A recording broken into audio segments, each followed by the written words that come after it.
হোলোব্রুকের বিস্মিত শহরে কুয়াশায় ঢাকা পাহাড়ের মাঝখানে একটি পরিত্যক্ত এস্টেট ছিল, যা মুনশেড ম্যানর নামে পরিচিত। শহরের লোকেরা এর ভীতিকর অতীত সম্পর্কে এখনও আলোচনা করে এবং অন্যদের দূরে থাকার জন্য সতর্ক করে। কিন্তু একটি সাহসী দল এটি রহস্য উদ্ঘাটনের সিদ্ধান্ত নিয়েছে। শ্রাবণ, যে রহস্য সমাধান করতে পছন্দ করত, সাকিব, যে ভুতুরে জিনিসের প্রতি আগ্রহী ছিল, এবং ভাইবোন মিনা ও ইথান, যারা সবসময় একটি দুঃসাহসিক কাজের জন্য প্রস্তুত। তারা সবাই বাড়িটির ভেতরে ঢুকল। ভেতরে ঢুকতেই একটা হিমশীতল অনুভূতি তাদের আঁকড়ে ধরল। ছায়াগুলো চঞ্চল মেঝেতে সরে গেল এবং বাতাস ভারী হয়ে উঠল, যেন ভয়ঙ্কর কিছু অপেক্ষা করছে। বাড়িটি পুরানো চিত্রকর্ম এবং অদ্ভুত শব্দে ভরা ছিল। যতই তারা ভিতরের দিকে এগিয়ে যাচ্ছিল, ততই তাদের কৌতূহল আতঙ্কের সাথে মিশে যাচ্ছিল। শ্রাবণ, যে ভূতের উপর খুব একটা বিশ্বাস করত না, সে অনিশ্চিত বোধ করতে শুরু করেছিল। সাকিব, সাধারণত প্রকৃতি সম্পর্কে আগ্রহী, কিন্তু এখানে সেও ভয় পেয়ে যায়। মিনা এবং ইথান, যারা প্রথমে সাহসী ছিল, তারাও ভয় পেতে শুরু করে। গভীর ভিতরে তারা অদ্ভুত একটি ঘর দেখতে পেল, যা অস্পষ্টভাবে জ্বলছে। হঠাৎ ভৌতিক কিছু একটা তাদের সামনে হাজির হয়ে গেল। তারপর তারা দেখে এটা শুধু একটা মূর্তি।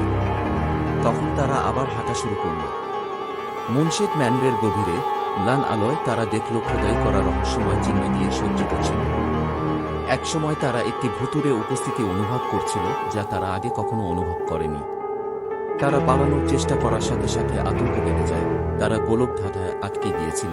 তারা বুঝতে পেরেছিল যে মুনশেড ম্যানরের মধ্যে ভুতুরে শক্তি তাদের বাস্তবতার উপলব্ধির সাথে খেলেছে। শ্রাবণ, সাকিব, ইথান ও মিনা বাড়ির এত গভীরে পৌঁছে গিয়েছিল যে তারা গোলকধাঁধায় হারিয়ে যায়। তারা অনেক খোঁজাখুঁজির পর মুনশেড থেকে বের হওয়ার দরজা পেয়ে যায়। তারা যখন দরজার সামনে যাচ্ছিল, তখন তারা পিছনে দেখে সত্যি সাদা কাপড় পরা কিছু একটা তাদের দিকে এগিয়ে আসছে। এই দৃশ্য দেখে মিনা অজ্ঞান হয়ে যায়। তারা কোনোভাবে মিনাকে নিয়ে সেখান থেকে পালাতে পারে। যখন তারা হোলোব্রুক থেকে পালিয়ে গিয়েছিল, তখন তারা সবাই হাঁপাচ্ছিল। এই ঘটনার পর তারা বাড়ি ফিরে যায়, কিন্তু ম্যানরের ভয়ঙ্কর সেই সাদা কাপড়ে থাকা জিনিসটির কথা তারা ভুলতে পারে না। একটি শীতল ভুতুরে রাত তাদের মনে দীর্ঘস্থায়ী হয়েছিল। একটি ভয়ানক মুনশেড ম্যানরের রাত, এবং সেই সাদা কাপড়ে থাকা জিনিস তাদের চিরকাল মনে থাকবে। একসময় পাহাড়ির মাঝে একটি ছোট গ্রামে এথান নামের একটি ছেলে এবং তার ছোট বোন রূপালী ছিল।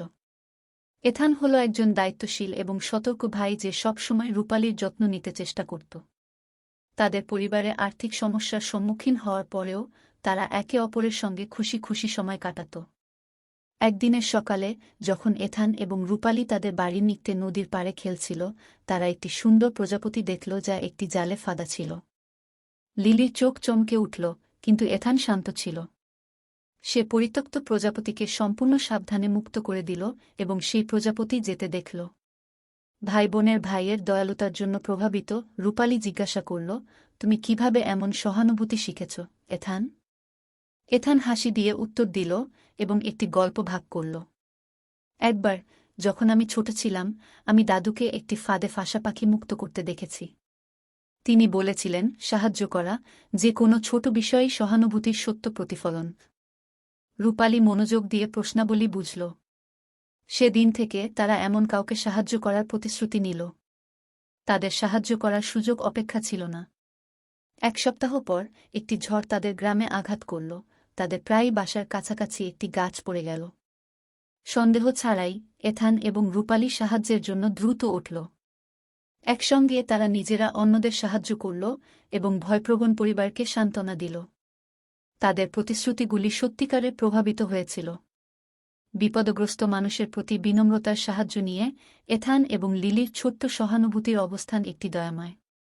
তাদের কার্যক্রম সবাইকে শেখাল যে সত্যিই ছোট ছোট উপকারের মাধ্যমে বিশ্বের মধ্যে ভালোবাসার তরঙ্গ তৈরি করা যায়। আর এই ভিডিওর জন্য সমাপ্তি হয়ে গেল। আপনি যদি আমাদের ভিডিও পছন্দ করে থাকেন এবং আরও দেখতে চান, তবে অবশ্যই সাবস্ক্রাইব বাটনটি চাপুন। সঙ্গে নোটিফিকেশন চালু করতে ভুলবেন না, যাতে আপনি কোনো আপডেট মিস না করেন। আরও যদি আপনার এটি উপকারী বা মজার মনে হয়, তবে আমাদের একটি লাইক দিয়ে সাহায্য করতে পারেন। আর হ্যাঁ, কমেন্ট বক্সে আপনার মতামত বা পরামর্শ জানাতে ভুলবেন না। আমরা আপনাদের মতামত জানার অপেক্ষায় আছি। ভিডিও দেখার জন্য ধন্যবাদ। আপনার সমর্থন আমাদের জন্য অত্যন্ত গুরুত্বপূর্ণ। ধন্যবাদ। সুস্থ থাকুন।